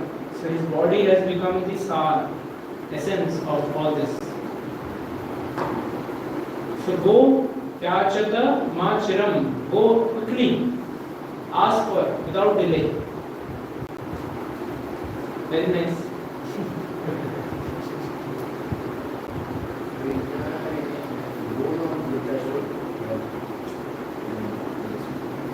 Is there any? Direction or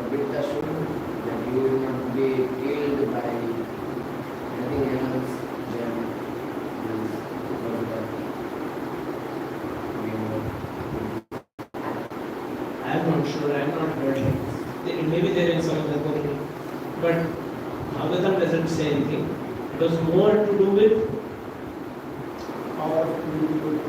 power of. Good. Yeah, he was relentlessly willing to do the task at hand, but Indra was more of, that's how Bhagavatam portrays. He is Lord is telling, this is the solution. Why this is the only solution? see, when Lord proposes a solution, there are many facets to it. So first is just highlighting the greatness of Dadichi. We'll see in the next chapter that they want to protect their body and their position and situation, but they are going and asking Dadichi Muni to give up his body and things like that. So Lord is showing, see his greatness. For your benefit, he is giving up his. Also, Indra, according to what is Yeah, it's mentioned in the next verse. Here. So, in other Purana, Vishnu Purana, there was a quarrel with Dadichi with Vishnu also. So Vishnu wanted to kill him with Sudarshan, but Dadichi had a benediction of Shiva that he will not be killed by anyone, any astra, shastra, like this. That's why to give respect to Shiva's bone, Lord did not kill Dadichi. There was no reason, there was a fighting with one devotee of Vishnu and the devotee of Shiva, Dadichi. So is it the way like Lord without using any shastra, like this, Could be. I'm not saying Lord has, he serves many purposes by one action. But see, the greatness of Lord is, in the process, is glorifying only the nature. Even if that is the case, because he is not envious. yeah, Lord is never envious. so he is glorifying only in the process of taking, giving him supreme opportunity to serve as per his instruction. So it's okay. I don't know actually what was the result, but even if it is the case, then also it is not a problem. It is glorifying only the position of the teacher. And Bhagavatam always sees, as we have seen, from the perspective of pure devotion service. And what I have heard is, in other Puranas also this story is mentioned, and there Indra is glorified. The whole Vritrasura in the episode is there in other Purana also, but in that Purana the whole story is inverted. Indra is the hero and Vritrasura is a demon. He is not highlighted as a pure devotee or something. Indra is highlighted as winner and he is highlighted as the hero. But Bhagavatam goes deeper in the aspect of what is the heart of that person, not just mere external. That much I have heard.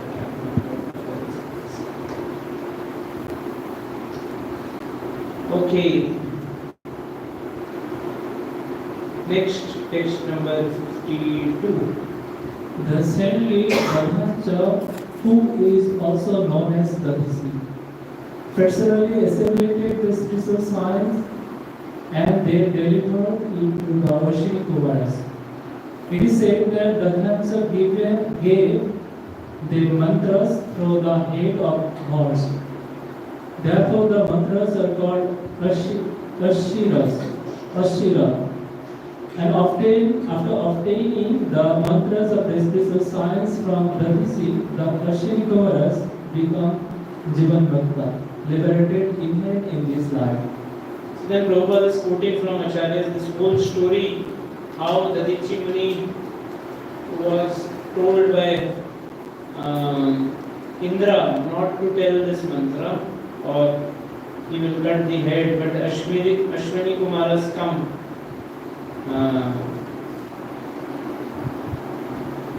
So first Ashwini Kumaras come and they ask for being instructed in spiritual science, but Indra later comes and tells, don't give them spiritual science.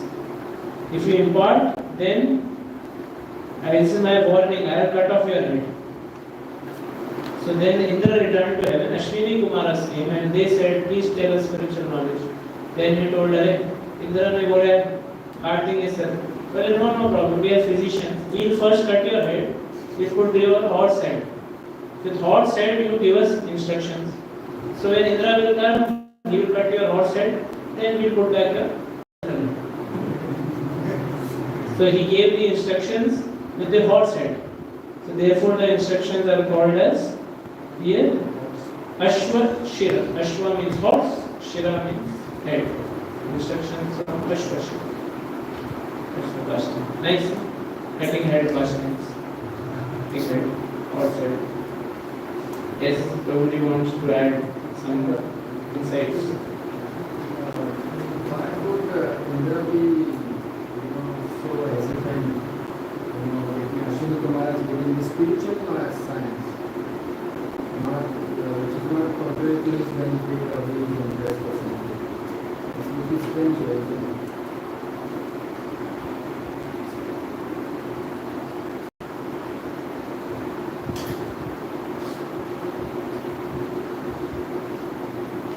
I don't know. You think it is a accident? Huh? You think the incident is an accident? Like, it may be, see, for one who is, this is my comment, all Vishnu is the it's my comment. So, it may be sometimes, person who has doubting nature, so anything you do creates a doubt.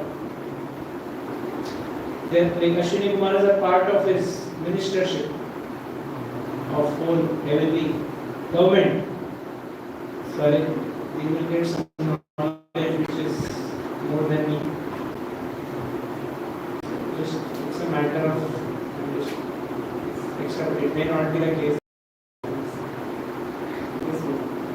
I was sharing one cultural development.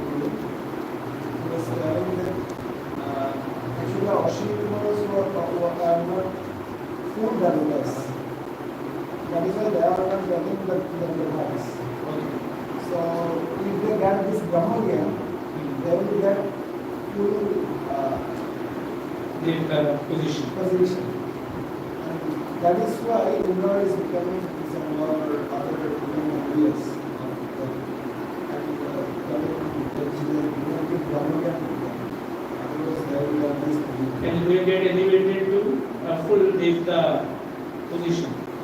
They are like semi-Devtas. There is not happy, they are getting promoted to. True, it's not about Indra, it's about if we keep any material consciousness anywhere in our life, it will always create some kind of jealousy, envy, because that's the nature, duality. Na? If he's getting something, that means I am not getting, I am losing something or I am not getting something. That's how material consciousness is. So it's nothing to do with Indra or as such, it's just the material consciousness. There is a very elevated position. But it's just to highlight if one is serving with that mood, if one is having service to Lord, but even still he has some material desires, then again, so much complications. So keep pure motives. Then only we can be free of all this jhamela. There's so much jhamela in this world. Why is he is doing like this? Why he is speaking like this?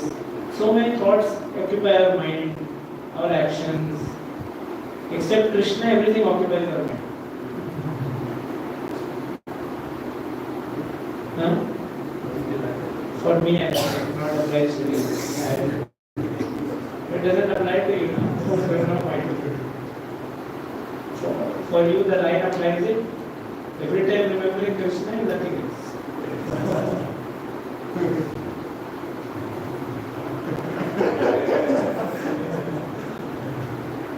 Okay, na? It's all relative, na? Whatever is relevant for you, you should get that much. Page number 53. Gadhansa's invisible protective covering, known as the Narayana Kavita, was given to Tasta, who delivered it to its son Vishnu, from whom he had received it. Because of this Naraka the deceased body is now very strong. You should therefore beg him for his body. So Lord is informing that even the Narayan Kavacha which helped me was also received through the Rishi, to Vishwarup, and Vishwarup gave it to you. So that is his goal. Next. When the Ashwini Kumaras pay for Dharmansa's body on your behalf, he will surely give it because of action. Do not doubt this, for Dharmansa is very experienced in religious understanding. When Dharmansa award you his body, Vishwakarma will prepare a thunderbolt from his bones. This thunderbolt will certainly kill Vipashara because it will be invested with my power. So you take help of Ashwini Kumaras, when they request, then so you see, the whole thing was mentioned. Indra was having kind of with Ashwini Kumaras, but now he has to ask Ashwini Kumaras only for help. And in later we'll see Samudra Manthan also. The Devatas will have to go to Asuras for the churning. So in life, we just have to be ready to serve. Giving up all our bodies, all our, oh I don't like him, or he's my enemy, he's this, he's that. It's Lord's service, whatever is required, he will position you exactly. Like he put Arjuna right in front of Bhishma Dev and Dronacharya. So similarly, he will also put us in those situations only where we need to become humble. So here, Lord is showing the way, but he has to ask Aditi also, he has to ask Ashwini Kumar also, he has to ask this also. Just to understand that you are not in control, I am in control. So you have to follow my instructions. So in life, we have to learn to follow Lord's instructions. So the demigods might say, Arey Lord, we were thinking you will kill Dhritarashtra. You are telling us only to kill. The whole plan you told, but we are afraid Dhritarashtra will attack. He is already devoured everything, this and that. How will we find him? So then Lord tells in the next verse, last verse. When Vipashara is killed because my spiritual strength, you will regain your strength with weapons and wealth. Thus there will be all good pursuit from all of you. Although Vipashara can destroy all the three worlds, do not fear that he will harm you. He is also a devotee and will never be envious of you. See, Lord tells, He is giving him that solace, that don't be fear, even though he is so strong, he can destroy three worlds, but he will not harm you. He is also a devotee and he is never envious. Na himshati na chak mat param. He is my mat param, my devotee. Prabhupada says, a devotee of Lord is never envious of anyone. What to speak of other devotees? As revealed later, Dhritarashtra was also a devotee. Therefore, he was not expected to be envious of demigods. Indeed, of his own accord, he would try to benefit the demigods. A devotee does not hesitate to give up his own body for a better cause. Chanakya Pandit said, San nimitte varam tyago vinashe niyate sati. After all one's material possession, including his body, will be destroyed in due course of time. Therefore, if the body and other possessions can be utilized for a better cause, a devotee never hesitates to give up even his own body. Because Lord Vishnu wanted to save demigods, Dhritarashtra, even though able to swallow the three worlds, would agree to be killed by the demigods. For a devotee, there is no difference between living and dying. Because in this life, a devotee engages in devotional service, and after giving up his body, he engages in the same service in spiritual world. His devotional service is never hindered. Yes. Interesting was the good so why Lord gave means Lord gave them instructions to kill is to kill. Both are devotee, devotees are devotee. So why Lord help them to kill these? Why Krishna helped Arjuna to kill Vishnadev? Vishnadev Mahajan? So something called being different. Was there a fault in Vishnadev? Yeah. What? He becomes center of honor. That is external. They say he was playing the part which Lord wanted him to play. If you read what Acharyas, other Acharyas say, they never tell he took shelter of Dharma. Do they say that he took shelter of Dharma? How can he be Mahajan if he is taking shelter of Dharma? But what's the Here externally, Rudrasura is also a demon.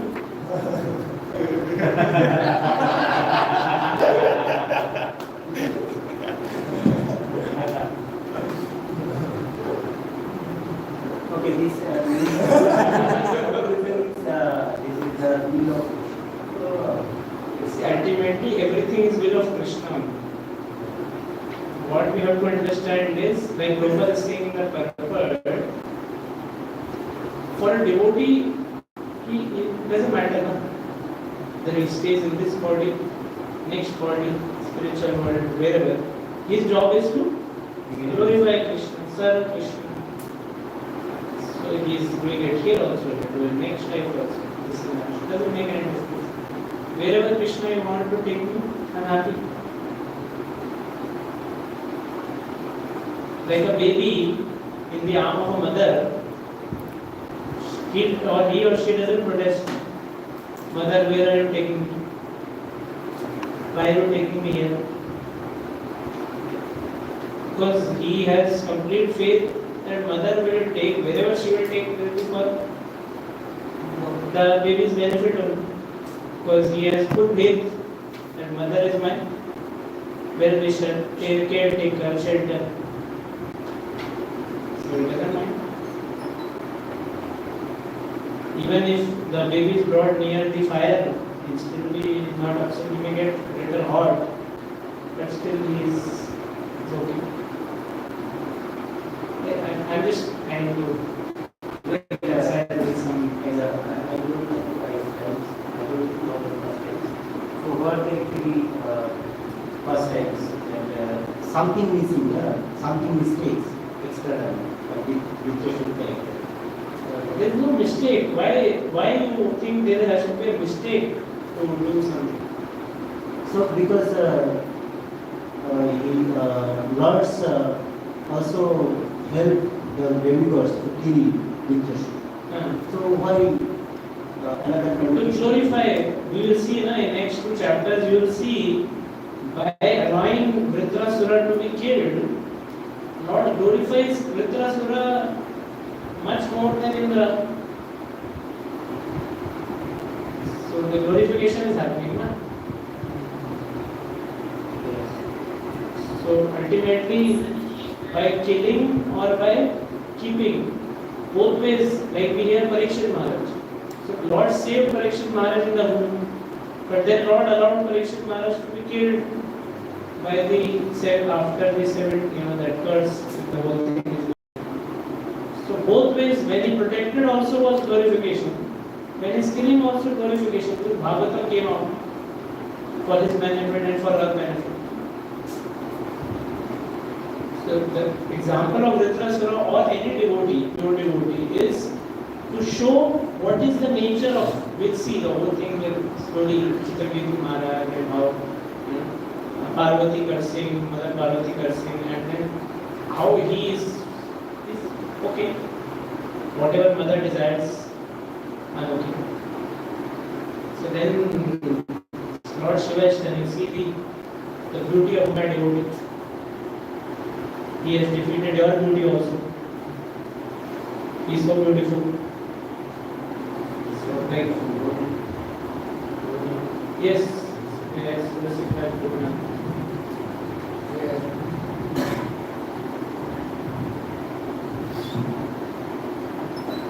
Acharya mentioned that like Bharat Maharaj, when he was in destroyed body. So his devotional service increased. It was more increased than previous as Maharaj and all. So it was totally the plan of Lord himself. And when he was in Jarapada body, it was highest, more increased. So it was increased in their body than Maharaj body. Like this only.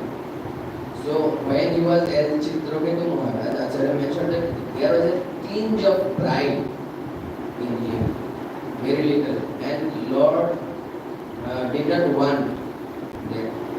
So he had this pride. That's why when Parvati cursed him, so Acharya mentioned that he just laughed. But how she cursed? It was only the plan of Lord. Lord instigated to curse him. So now he became the demon, Vrittashura. And now there is no pride. What was the plan of Lord to make him a demon? It is fulfilled. And now he wants to take him back. So now he is making arrangement, like as he made the arrangement to make him without any pride. So now he is making the arrangement to bring him back to the world. Yes. Yes. And in this way, proving his chastity on Lord in this situation and glorifying him also, it is like byproduct. Yes. Yes, okay.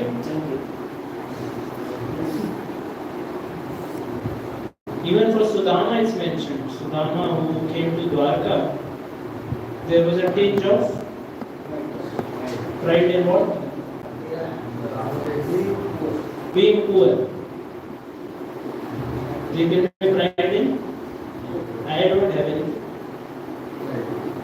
Tinge, na? Tinge, don't think from our perspective, tinge. Our tinge is very big. The tinge they have is minuscule, very small, which we cannot even comprehend. But still Lord wants to. So by giving him everything, he relinquished that just think of I am poor.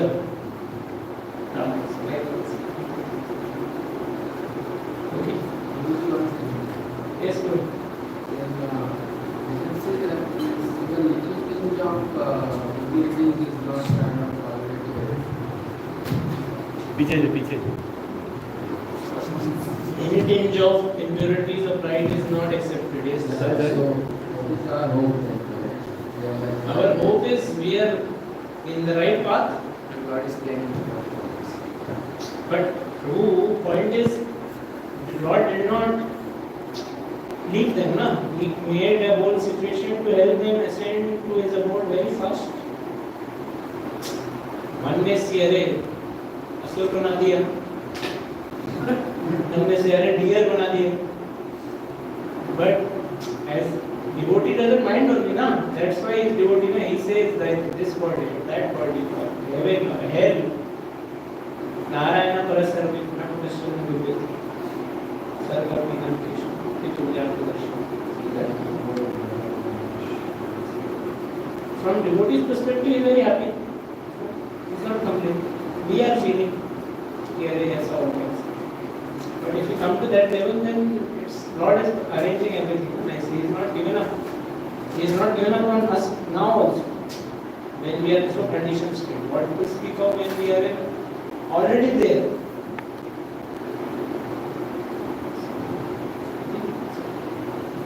We can be happy. Hare Krishna. Shri Prabhupada ki jai, Yantra Shri Bhagavatam ki jai, Anant Koti Shri jai, Anchal Padar Vishwa Upasana Shri Shri